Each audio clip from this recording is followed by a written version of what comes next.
இயேசுவில் எனது அன்பிற்குரியவர்களே, உங்களுக்கு என்னுடைய இதயம் கனிந்த வாழ்த்துக்கள். வணக்கம். அன்பானவர்களே, இன்று அனைத்துக்கும் அரசராம் நம் ஆண்டவர் இயேசு கிறிஸ்து பெருவிழா, கிறிஸ்து அரசர் திருவிழா. இயேசு கிறிஸ்து பிலாத்துவின் முன்னிலையில் இருக்கிறார்.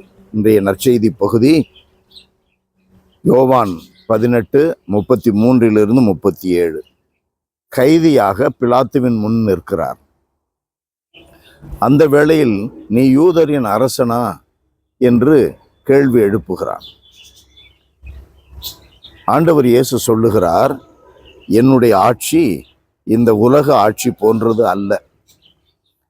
அது உலக ஆட்சி போன்றதாய் இருந்திருந்தால் நான் யூதர்களிடம் காட்டி கொடுக்கப்படாதவாறு என் காவலர்கள் போராடியிருப்பார்கள். இயேசுவினுடைய ஆட்சி இந்த உலக ஆட்சி போன்றது அல்ல அப்படின்னா, கொள்ளையடிக்கிறது இல்லை, பொய் சொல்றது இல்லை, ஏமாத்துறது இல்லை, அராஜகம் பண்றது இல்லை, அதிகாரத்தை காட்டுறது இல்லை. அன்பினால் செய்யப்படுகின்ற ஆட்சி, அன்பு மிகுந்த அக்கறையோடு அரவணைப்போடு மக்களை மீட்கின்ற ஆட்சி. அப்படி என்றால் உண்மை, நீதி, அன்பு, சமத்துவம், சகோதரத்துவம் இவைகள்தான் இயேசுவினுடைய ஆட்சியின் கூறுகள்.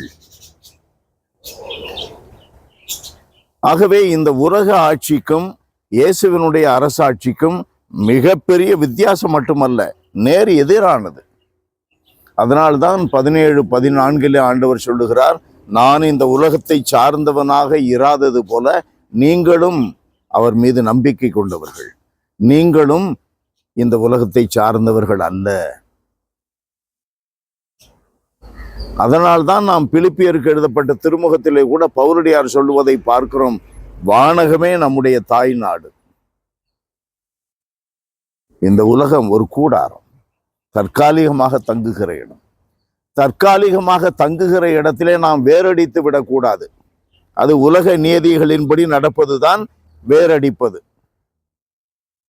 அன்பானவர்களே, இந்த உலக செல்வத்தை கொண்டு ஆண்டவருடைய ஆட்சிக்குள்ளாக நாம் வாழ்வதற்கு ஒவ்வொரு நாளும் நாம் முயல வேண்டும். உலக ஆற்றல்களை கொண்டு, திறமைகளை கொண்டு, அனுபவங்களை கொண்டு ஆண்டவருடைய ஆட்சிக்குட்பட்டவர்களாக வாழ நாம் கற்றுக்கொள்ள வேண்டும். அதற்கு கடவுள் கொடுத்திருக்கிற துருப்புச் சீட்டு என்ன? அன்பு, நீதி, உண்மை. அன்பானவர்களே, ஆண்டவர் இயேசு மிகச் சிறப்பாக சொல்லுகிறார், உண்மையை எடுத்துரைப்பதே என் பணி. அதுதான் அவருடைய அரசாட்சியின் உட்பொருள். உண்மைக்கு சான்று பகர்ந்தால் அயலான் என்னுடைய சகோதரன் ஆகிறான், எந்த வேறுபாடும் இருக்காது. உண்மைக்கு சாட்சி பகர்ந்தால் மற்றவனுடைய முன்பாக நாம் நம்மை பெரிய நாட்டாமைத்தனம் காட்டிக்கொள்ள மாட்டோம், நம்மை பெரிதாக கருத மாட்டோம். சகோதரத்துவம் இருக்கும், சமத்துவ உணர்வு இருக்கும். உண்மைக்கு சாட்சி பகர்ந்தால் பகிர்வு இருக்கும். உண்மைக்கு சாட்சி பகர்ந்தால் நம்மை தாழ்த்தி கொள்வோம், ஆணவப்பட மாட்டோம். கிறிஸ்துவை உமிழ்ந்து கொண்டே இருப்போம், கிறிஸ்துவை நாம் வெளிப்படுத்தி கொண்டே இருப்போம். அன்பு நிறைந்த எங்கள் இறைவா, உம்மை போற்றி புகழுகிறோம், வாழ்த்தி வணங்குகிறோம்.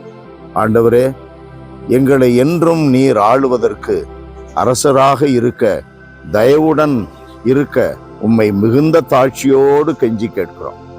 உம்முடைய அரசாட்சியின் கீழ் வாழ்வதற்கு உரிய விதமாக தாட்சி நிறைந்தவர்களாய், பிறர் நலம் தேடுகின்றவர்களாய், அனைத்திற்கு மேலாய் உண்மைக்கு சான்று பகர்பவர்களாய் நாங்கள் வாழ உம்முடைய தூய ஆவியின் ஆற்றலை எங்களுக்கு தந்தரலும்.